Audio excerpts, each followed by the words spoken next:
क्या है? लाभ है पहले, लाभ और हानि। क्लियर? देखो इन चारों चीज़ों को ध्यान से देखना, ठीक है, क्योंकि इसमें एक और चीज़ जोड़ने वाले हैं, वो है प्रतिशत। क्या? प्रतिशत लाभ और हानि। समझ रहे हो जी?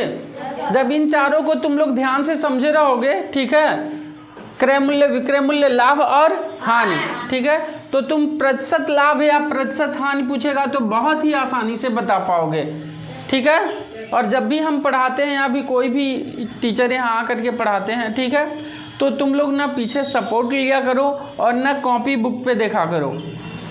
आगे समझ में? ठीक है ना जी? अगर हमको कहीं देखने की ज़रूरत पड़ेगी तो हम देख लेंगे। आगे समझ में? ठीक है, तो बुक का सहारा मत लिया करो, कॉपी का सहारा मत लिया करो जब तक हम नहीं बोलते हैं, ठीक है। हम यहाँ कहानी जैसे सुनाते हैं तो सुन लिया करो, ठीक है। क्रय मूल्य हो गया और विक्रय मूल्य, ठीक। आगे समझ में? अब चलो थोड़े से मैं तुमको एक चीज़ बताता हूँ, ये मिटा देते हैं क्योंकि अगले क्लास में हम पढ़ाएंगे, ठीक है ना। तो यहाँ जैसे मान लो क्रय मूल्य है, क्रय मूल्य 1300 रुपये। कितना है? 1300 रुपये। अब हम ये बोल रहे हैं तुमको, ठीक है, कि 500 का हम लाभ कमाना चाह रहे हैं। क्या चाह रहे हैं? 500 का लाभ कमाना चाह रहे हैं और हम इसको इसके विक्रय मूल्य पे 500 का लाभ कमाना चाह रहे हैं। तो बताओ विक्रय मूल्य क्या होगा? कितना होगा? अरे वाह, विक्रय मूल्य कितना होगा? 1800। क्या किए हो? क्रय मूल्य में किसको जोड़े हो? लाभ को। वो लाभ था ना, 500 क्या था उसका? लाभ था, ठीक है। अगर हम ये बोलते हैं कि 1300 रुपये क्रय मूल्य है और हम 300 रुपये का नुकसान सह के बेच दिए। क्या किए? 300 का नुकसान सह के, नुकसान क्या है तो हानि, हानि सह के हम क्या किए? बेच दिए। तो उस वस्तु का विक्रय मूल्य क्या होगा? क्या होगा? कैसे मालूम? 1000। हाँ, गुड, ठीक है ना। क्या करेंगे? हानि है तो इसमें से 300 रुपये माइनस कर दिए, ठीक है ना। आगे समझ में? तो फार्मूला लिखना पड़ेगा या दिमाग है? समझ जाओगे कहाँ क्या करना है, समझ जाओगे पक्का? किसी को कंफ्यूजन? चलो ठीक है, चलो अब आगे देखते हैं। बस यही दोनों बोलेगा, नहीं तो कभी कभी वो क्रय मूल्य भी पूछ लेता है, ठीक है, कि किसी वस्तु को 1500 रुपये में बेचा गया, बेचने से क्या? बेचने पर 400 रुपये का लाभ प्राप्त हुआ। क्या हुआ? लाभ प्राप्त हुआ। तो वस्तु का क्रय मूल्य होगा, क्रय मूल्य होगा। कितना होगा? 1100। कितना होगा? 1100। पक्का? कंफ्यूजन? थोड़ा सा भी? 1100, ठीक है ना।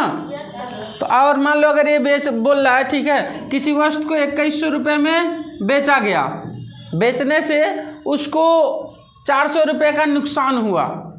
क्या हुआ? 400 रुपये का नुकसान हुआ। तो वस्तु का क्रय मूल्य क्या होगा? 2500। क्या होगा? 2500। कंफ्यूजन? पक्का जी? की फार्मूला भी लिख दें का? चलो लिख देते हैं। जैसे मान लो कोई तुम लोगों में अगर भूल भी जाते हो, ठीक है, तो तुरंत वो फार्मूला याद कर लेना, ठीक है। तो यहाँ देख लो, क्रय मूल्य, क्रय मूल्य इज इक्वल टू क्या होता है? ठीक है, अगर हानि हो तो, ठीक है, क्या हो? हानि हो तो, हानि हो तो, ठीक है, क्रय मूल्य इज इक्वल टू, क्रय मूल्य इज इक्वल टू होता है, ठीक है, विक्रय मूल्य प्लस लाभ। लाभ है जी, हानि क्या है? हानि। क्लियर? और कब क्या होता है? हानि होने पे एक और चीज पूछता है, विक्रय मूल्य भी पूछ सकता है, ठीक है ना। तो विक्रय मूल्य बराबर विक्रय मूल्य बराबर क्या हो जाएगा, तो क्रय मूल्य दिया रहेगा, समझ रहे हो ना। तो क्रय मूल्य माइनस हानि, हानि हुआ है ना जी, ठीक है। अब देखो लाभ हो तो क्या हो, लाभ हो, लाभ हो तो ठीक है, क्या हो जाएगा हमारा, उसमें भी क्रय मूल्य विक्रय मूल्य पूछेगा, ठीक है। तो पहले क्रय मूल्य का लिखते हैं, क्रय मूल्य इज इक्वल टू क्या हो जाएगा, विक्रय मूल्य माइनस विक्रय मूल्य माइनस लाभ। देखो क्रय मूल्य, ठीक है, और क्या हुआ है, लाभ हुआ है, ठीक है, तो माइनस लाभ, क्लियर।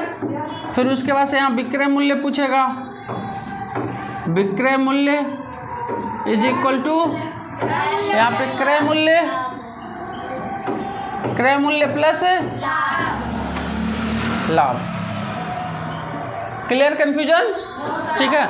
अब देखो इसमें कौन सा फार्मूला अप्लाई किए हो, 1500 रुपये में बेचने पे कितने का लाभ हो रहा है, 400 का लाभ, तो वस्तु का क्रय मूल्य क्या बोला है, क्रय मूल्य, क्रय मूल्य लाभ पर है ना जी, तो लाभ वाले में आ गए, और वो क्या पूछ रहा है, क्रय मूल्य, ठीक है, लाभ में आए और क्रय मूल्य पूछ रहा है, तो क्या किए हैं, विक्रय मूल्य माइनस लाभ, विक्रय मूल्य माइनस लाभ, तो यही ना किए हो तुम लोग, 1500 माइनस 400, यही फार्मूला है ना, घटा दिए कितना आ गया, 1100।